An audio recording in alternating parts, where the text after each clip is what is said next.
Bonjour à tous, aujourd'hui je vous propose la correction du CAPES de maths 2024, l'épreuve 1, avec ce problème numéro 1 composé de vrai ou faux, il y en a 23.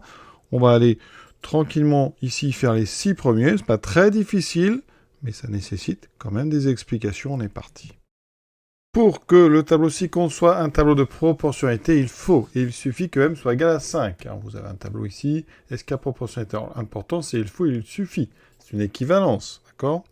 Ça veut dire qu'il faut pouvoir aller de gauche à droite et de droite à gauche. Donc on a proportionnalité si et seulement si, ou bien vous pouvez utiliser donc, le fait que le produit ici des deux diagonales, les deux produits sont égaux. Ça veut dire que 1 moins m fois 1 plus m doit être égal à 8 fois moins 3. La différence des deux vaut 0. Si et seulement si, c'est une équivalence. Hein. D'accord? Donc on a maintenant, on va développer à droite, rapidement. On met tout du côté gauche, ça me fait 0 égal, donc m carré, là c'est une entière marquable, hein, moins m carré, donc j'ai moins 24, j'aurai donc moins 25. Conclusion, ça fait donc m égale 5, ou m égale moins 5, parce que ça fait m carré égale 25.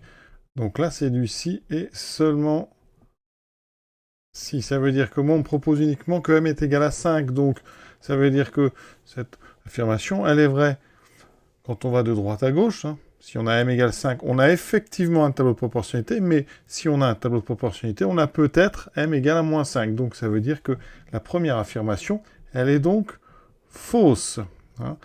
On peut aller de droite à gauche, mais par contre de gauche à droite, c'est faux.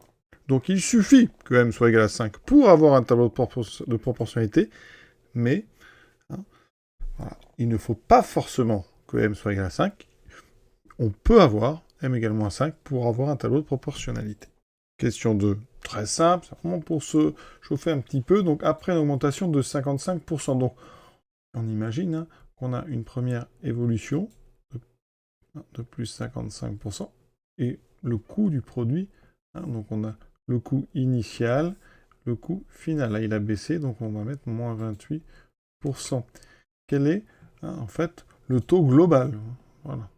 C'est la question. On cherche donc quel est le taux global. On ajoute plus 55%, donc on multiplie par 1,55. Ici, on multiplie par 0,72. Ça veut dire que ce qu'on peut appeler le coefficient global est donc égal à 1,55 fois 0,72. Je pose ici la multiplication, il me reste donc 1,116. Donc, le taux global, il faut enlever 1. Donc, ça veut dire que vous avez un taux donc, global égal à donc, plus 11,6%, qui n'est pas donc 27%. Donc, l'affirmation 2, elle est elle aussi fausse. Donc, on met faux. Troisième, si on augmente un rayon de 22%, mais l'aire du disque correspondant augmente de 44%. Ça veut dire que on appelle que l'air, on va appeler ça donc, enfin on va mettre R, hein. R, je vais l'appeler donc A.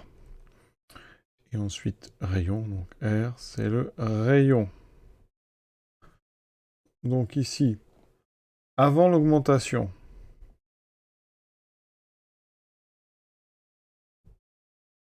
l'air, on peut la calculer en fonction du rayon. L'air, donc on va l'appeler R1, c'est donc R d'un disque pi R carré. Après l'augmentation, donc ici, on a l'air numéro 2. Le rayon, donc au départ, il est R, on augmente donc de plus 22%. Donc on multiplie par 1,22. D'accord? Ça veut dire que le nouveau rayon, c'est 1,22 fois R. Donc l'air, après augmentation, c'est pi. Et fois 1,22 R au carré. Donc j'enlève les parenthèses, ça fait 1,22 au carré fois pi R carré. Et vous voyez que ça donne, donc ici, 4 chiffres après virgule, 1,4884 pi R carré. Ça veut dire qu'il y a augmentation. Donc le coefficient, c'est 1,4884. Donc augmentation de plus 48,84% et pas 44%. Donc l'affirmation, elle est fausse. Quatrième question, on est dans l'analyse. Maintenant, on considère la fonction f définie sur 0 plus l'infini. Ça va être important. Par f de grand x égale intégrale de 0 x d'exponentielle moins t carré dt. Alors ici, eh bien, effectivement, 1 appartient bien à 0 plus l'infini. Donc je peux considérer f de 1, d'accord? F de 1, donc ici, on peut dire 1, donc appartient à 0 plus l'infini. Donc on peut utiliser f de 1, c'est intégrale de 0 à 1 d'exponentielle moins t2 dt. Alors maintenant, eh bien, on va procéder par encadrement. Donc on va regarder l'exponentielle moins t2. Ici, on est sur l'intégrale 0 à 1. Donc je prends t entre 0 et 1, je mets au carré. D'accord? Donc j'utilise la fonction carré. La fonction carré, c'est celle qui est associée à t carré, elle est croissante sur R+. Donc sur 0,1. Conservation de l'ordre. 0 est inférieur. Donc ici on a donc 0 est inférieur ou égal à t carré qui est inférieur ou égal à 1 au carré. D'accord? On multiplie par moins 1. Donc inversion de l'ordre. Moins 1 est plus petit que moins t2 est plus petit que moins 0. D'accord? Alors ici, vous avez utilisé par exemple la fonction qui atteste aussi moins t, qui est décroissante. Donc il y a inversion de l'ordre. 1 est décroissante sur celle-ci sur R. Donc il n'y a pas besoin de regarder les bornes. Ensuite, on passe à l'exponentielle. Et on utilise donc la fonction exponentielle t qui est croissante sur R. Donc c'est pareil, on peut toujours utiliser conservation de l'ordre. Exponentielle, donc moins 1. Exponentielle moins t carré, inférieur ou égal à exponentielle 0. Exponentielle 0, ça vaut 1. Et en intégrant sur le segment 0,1, on arrive sur intégrale donc de 0,1 d'exponentielle, donc moins 1, exponentielle moins 1. Ça fait 1 sur E. Donc 1 sur E dt, inférieur ou égal à intégrale de 0,1 d'exponentielle moins t2 dt, inférieur ou égal à intégrale de 0,1 de 1 dt. Alors vous intégrez les constantes. Donc ça veut dire que vous aurez la constante multipliée par la largeur de l'intervalle. Donc ici multiplié par 1. Ici on reconnaît bien grand f de 1. Inférieur ou égal aussi l'intégrale. Donc 1 fois la largeur de l'intervalle, c'est 1. On obtient donc f de 1 qui est bien entre 1 sur E et 1. D'accord? Alors, ça veut dire que, avec cette technique, on n'a pas réussi à montrer que f de 1 était inférieur ou égal à 1 moins 1 sur E. On a montré inférieur ou égal à 1. Ça veut dire que ce n'est pas une preuve que l'encadrement est faux. Il faut montrer que f de 1, eh bien, ne peut pas, par exemple, que ça ne peut pas valoir 1 moins 1 sur E, que ça peut valoir plus. D'accord? Effectivement, la méthode d'encadrement, elle n'est pas ici assez précise pour pouvoir affiner notre ici encadrement pour pouvoir mettre du 1 moins 1 sur E. Vous comprenez bien que le problème dans cet encadrement, on a réussi à faire le côté gauche de l'encadrement, ça c'est bon, mais le côté droit, on n'a pas été assez précis. On est un peu plus haut, nous on est sur du inférieur à 1, donc il faut faire un petit peu mieux qu'encadrer T2 entre 0 et 1. Donc une astuce, c'est de regarder le résultat, il y a du 1 moins 1 sur E.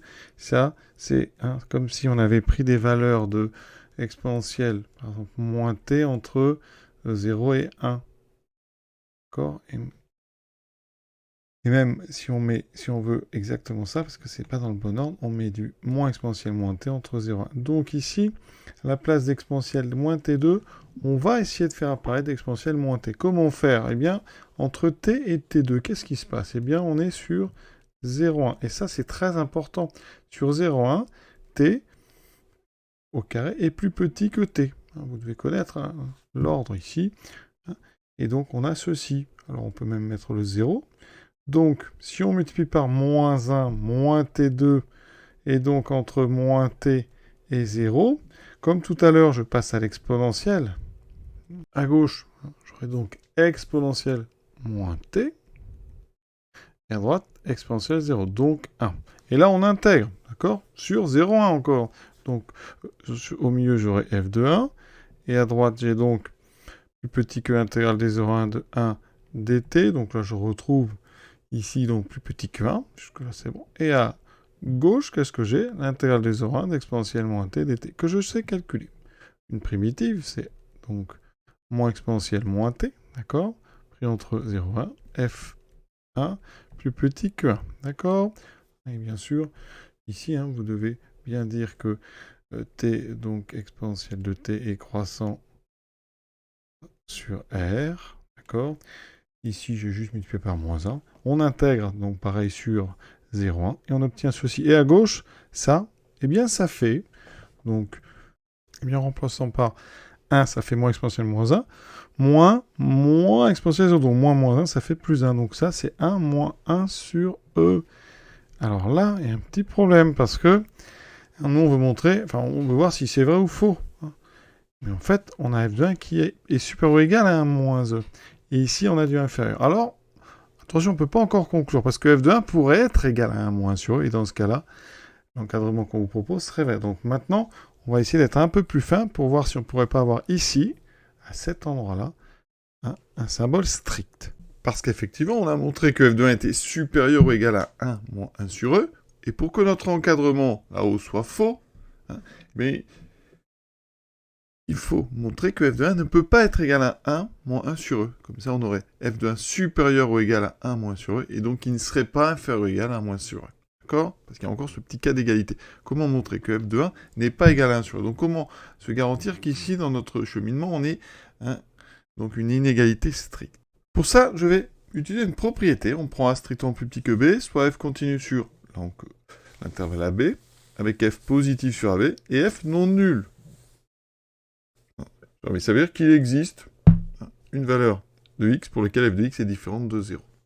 Et donc, f de x est strictement positif. C'est-à-dire qu'il y a une valeur pour laquelle f est strictement positive. Et bien dans ce cas-là, l'intégrale est forcément strictement positive.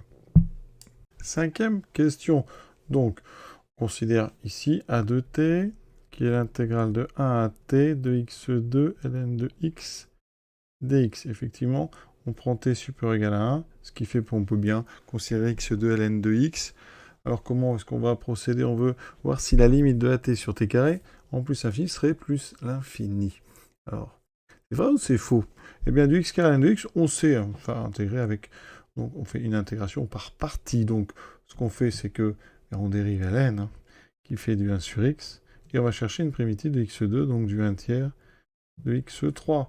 Donc, ça veut dire que aucun problème, les fonctions sont dérivables et continues sur notre intervalle, puisque t est plus grand que 1.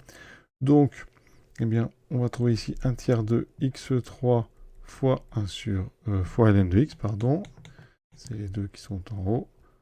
Fois ln de x entre 1 et t, moins l'intégrale de 1 à t des deux nouvelles, c'est-à-dire de 1 sur 3 x3 fois 1 sur x, ce qui me fera du x2 dx. J'obtiens, donc je remplace par t 1 tiers de t3 ln de t, moins 1 tiers de 1 ln de 1 qui vaut 0, moins ici une primitive donc de 1 tiers de x au cube, c'est donc 1 neuvième, enfin de x au carré, donc 1 neuvième de x au cube entre 1 et t, ce qui me donne 1 tiers de t3 ln de t, moins 1 neuvième de t3. Alors graphiquement, si vous placez donc sur AB, avec une fonction qui est toujours positive, et bien si vous avez un seul, ne serait-ce qu'un seul point au-dessus, strictement, de l'axe des abscisses, eh bien, ça veut dire que par continuité, et ça c'est très important l'argument de continuité, ainsi on peut avoir ceci, vous êtes obligé un petit peu d'aller au-dessus pour les rejoindre ces trois, et donc vous créez ici une aire strictement positive. D'accord? Et la continuité, elle est capitale, vraiment. Donc moi je vais appliquer ça sur la fonction qui a été associée exponentielle moins t2 moins exponentielle moins t. On sait, on a montré que 1 sur 0,1, donc f, alors ça, je dis qu'on fait f est continu, d'accord. Deuxièmement, on sait qu'exponentielle moins t2, c'est marqué ici, c'est, donc si on prend moins exponentielle moins t, on sait que c'est supérieur ou égal à 0. Donc f est positive sur l'intervalle 0,1. Et ensuite, vous prenez par exemple en 1,5, f de 1,5, c'est différent de 0. Donc f n'est pas l'application nulle sur l'intervalle 0,1. Et bien d'après la propriété, l'intégrale donc de 0 à 1 de l'exponentielle moins t2 moins exponentielle moins t dt est strictement positive. Donc par linéarité, je sépare en deux intégrales. Donc l'intégrale de 0,1 d'exponentielle moins t2 dt est plus grande strictement que l'intégrale de 0 à 1 d'exponentielle moins t dt. Et donc ici, f de 1 est donc strictement plus grande que 1 moins 1 sur e. Donc conclusion, ça veut dire que, eh bien, comme f de 1 est strictement plus grand que 1 moins sur e, eh bien cet encadrement est faux. Donc l'encadrement est faux. Donc ça veut dire que, on va plutôt dire 1 sur e, je vais le réécrire, voilà, pour bien que vous voyez ce qui se passe. Ça veut dire que si j'écris ça, eh bien, voilà, ça, c'est faux. D'accord? Là, on a vraiment terminé. Donc la 4 est une assertion fausse. Donc, moins 1 neuvième, et comme il y a un moins ici, donc ça fera plus 1 neuvième. Maintenant, on divise par t carré. On obtient, donc en divisant par t carré, qui est bien non nul, puisque t est supérieur ou égal à 1 tiers. Donc de t, ln de t, moins 1 neuvième, t cube sur t2, ça fait t, plus 1 sur 9, t carré. Ici, on a pour l'instant une forme intermédiaire, on va factoriser. Donc je factorise par 1 tiers donc de t, ça me laisse ln de t moins 1 tiers. Et ici, on laisse le terme 1 sur 9t carré, parce qu'il tend, c'est simplement vers 0. Donc on est vers plus l'infini, donc devant on a quelque chose, un facteur qui tend vers plus l'infini. Dans la parenthèse, ça tendra vers plus l'infini. Par produit, ça tend donc vers plus l'infini. Et ici, on a un terme qui tend vers 0. Conclusion, eh bien, on a ici un produit qui tend vers plus l'infini. On lui ajoute un terme qui tend vers 0. La somme sera donc vers plus l'infini. Ça veut dire que l'affirmation ici, donc on a quelque chose qui est vrai. Alors, tout de suite, UN qui vérifie l'assertion suivante tend vers plus l'infini. Alors, l'assertion, c'est quoi? Il existe N0 appartenant à un grand 1. Il existe un rang. Donc, ici, tel que pour tout A réel, n'importe quel réel, et pour tout N naturel, eh bien, si on prend un N supérieur ou égal à 0, donc c'est à partir du rang N0, eh bien, UN est supérieur ou égal à, quel que soit, c'est-à-dire que je peux mettre A et je peux le grandir. Donc, ça veut dire que là, on a un vrai problème. Ça veut dire qu'à partir d'un certain rang, les termes, par exemple, U, on va prendre U3000, si c'est à partir de moins que 3000, c'est-à-dire que U3000 est plus grand que n'importe quel réel. D'accord? Ça pose un problème, parce que ça, si on travaille sur des suites réelles, c'est impossible. D'accord? Parce que si je fixe mon terme, eh bien, ça veut dire qu'il n'y a aucun réel qui serait plus grand que ce terme que j'ai fixé. Donc là, on a une impossibilité. C'est-à-dire qu'il n'existe pas de suite réelle qui vérifie l'assertion. Il n'existe pas de suite réelle qui vérifie l'assertion. D'accord? Alors, comme on ne précise pas ici tout de suite réel, on peut peut-être imaginer des espaces où cette assertion pourrait être vraie. D'accord? Alors, voilà, on peut penser, par exemple, ici à la droite achevée. La droite réelle, dans laquelle on rajoute, en fait, plus et moins à l'infini. Donc, je dirais que si on considère que les suites réelles, c'est faux, parce qu'aucune suite ne vérifie cette assertion. Et là, on peut aussi se poser des problèmes de logique, puisqu'aucune suite ne vérifie l'assertion. Est-ce qu'on peut considérer qu'elle est fausse? D'accord? Alors, on ne va pas rentrer dans les détails ici. Je vais plutôt aller chercher un exemple sur une droite réelle achevée. Donc, on travaille dans R bar, c'est-à-dire donc R auquel on rajoute deux nombres, moins l'infini et plus l'infini. Et on le munit donc d'une relation d'ordre, d'accord, avec moins l'infini, le plus petit élément, d'accord. En fait, on a une relation d'ordre inférieur ou égal, telle que quel que soit x appartenant à R, moins l'infini est plus petit ou égal à x, voilà, et plus petit ou égal à plus l'infini. Comme ça, on a un plus grand élément, un plus petit. Et là, dans ce cas-là, les suites qui sont égales à plus l'infini à partir d'un certain rang, eh bien, elles vérifieraient bien cette assertion, puisque tous leurs termes seraient supérieurs ou égaux à n'importe quel réel, d'accord? Ça veut dire qu'ici, les suites, donc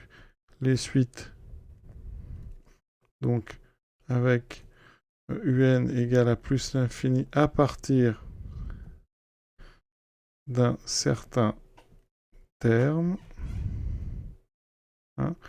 vérifierait l'assertion, puisque plus l'infini, ça serait plus grand que tous les réels A. Et comme elles seraient constantes à partir d'un certain temps égal à plus l'infini, leur limite serait plus l'infini. D'accord? Et donc, on pourrait dire qu'elle tend vers plus infini. Et donc, l'affirmation ici, finalement, tout de suite, UN qui vérifie cette assertion, là, elle serait vraie. Parce que c'est les seuls qui vérifieraient cette assertion, c'est celle qui serait égale à plus infini à partir d'un certain terme, d'un certain rang. Donc là, on pourrait dire que c'est vrai. Donc, je ne sais pas ce qu'on attendait, parce qu'il n'y a pas vraiment de précision ici sur la nature de l'espace dans lequel on travaille. Je pense que si on travaille là, on attend une réponse qui serait faux, puisqu'il n'existe pas de suite réelle qui vérifie cette assertion. On est dans un cas un petit peu absurde là. On nous propose une assertion qui n'est jamais vraie pour les suites réelles. Voilà. Donc j'en dirai pas plus, parce que là, on aura peut-être le corrigé officiel pour voir ce qu'on attendait vraiment. Voilà, je vous souhaite une bonne fin de journée. On fera la suite bientôt, d'accord, pour ceux qui veulent un petit peu de détails. Je vous souhaite une bonne fin de journée, une bonne fin de soirée, et à bientôt.